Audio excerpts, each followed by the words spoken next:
اصل معجزہ کسے کہتے ہیں؟ جسے کوئی نبی چیلنج کے ساتھ پیش کرتا ہے کہ یہ ہے میری رسالت کا ثبوت، آؤ مقابلہ کر لو۔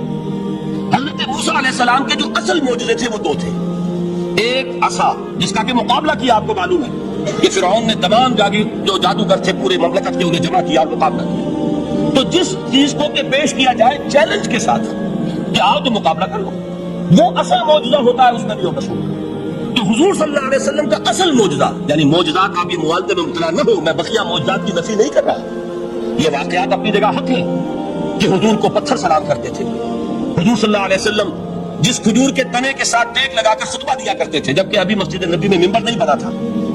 جب تعداد زیادہ ہو گئی مسلمانوں کی اور ضرورت محسوس ہوئی کہ ذرا بلند مقام پر کھڑے ہو کر آپ خطبہ ارشاد فرمائیں، تو پھر وہ ممبر بنا کر رکھا گیا۔ پہلی مرتبہ جب آپ ممبر پر چڑھ رہے تھے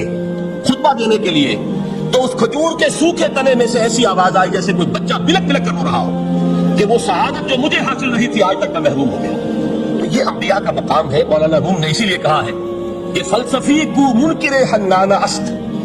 از حواس انبیاء بیگانہ است۔ فلسفی اور عقلیت پرست انسان وہ تو حنانہ کا انکار کر دے گا، کیسے ممکن ہے سوکھا تنا اور اس کے اندر سے بچے کی طرح بلکنے کی ہمارے چینل کو سبسکرائب کریں آواز آئے، لیکن یہ اس لیے کہ وہ انبیاء کے خصوصی احوال جو ہے ان کو جانتا نہیں۔ اس قسم کے خرق عادت واقعات حضور کی زندگی میں بھی بے شمار ہوئے، لیکن حضور کا وہ معجزہ جس میں تحدی کے ساتھ چیلنج کے انداز میں کہا گیا کہ آؤ مقابلہ کرو، وہ صرف اور صرف قرآن ہے۔ چنانچہ آپ سورہ بنی اسرائیل میں دیکھیں گے قُلْ لَئِنِ اجْتَمَعَتِ الْإِنسُ وَالْجِنُّ عَلَىٰ أَن يَأْتُوا بِمِثْلِ هَٰذَا الْقُرْآنِ لَا يَأْتُونَ بِمِثْلِهِ وَلَوْ كَانَ بَعْضُهُمْ لِبَعْضٍ ظَهِيرًا۔ اے نبی چیلنج کر دیجئے، اگر تمام انسان اور تمام جن مل کر یہ چاہے کہ اس قرآن جیسی کوئی تصنیف کر دے،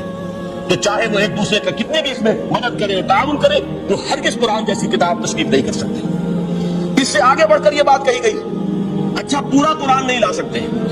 اس قرآن کی طرح کی 10 صورتیں ہی تصنیف کر لو۔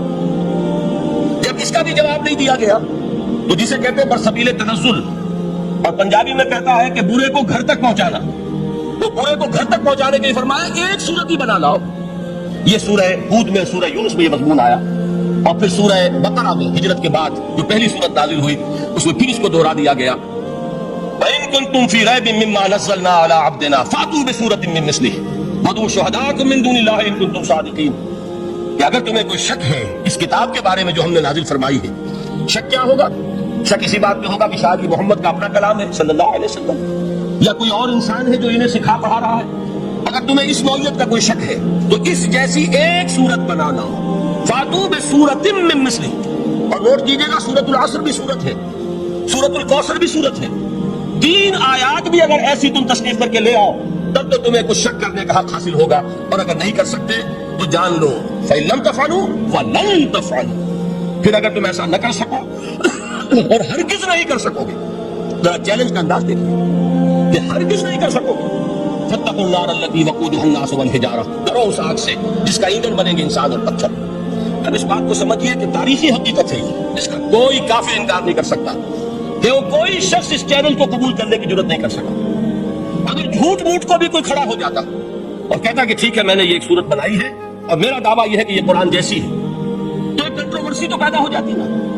کچھ لوگ چاہے کہتے کہ نہیں یہ قرآن کے سطح کی نہیں ہے، لیکن یہ کہ اس کا دعویٰ تو ہو جاتا۔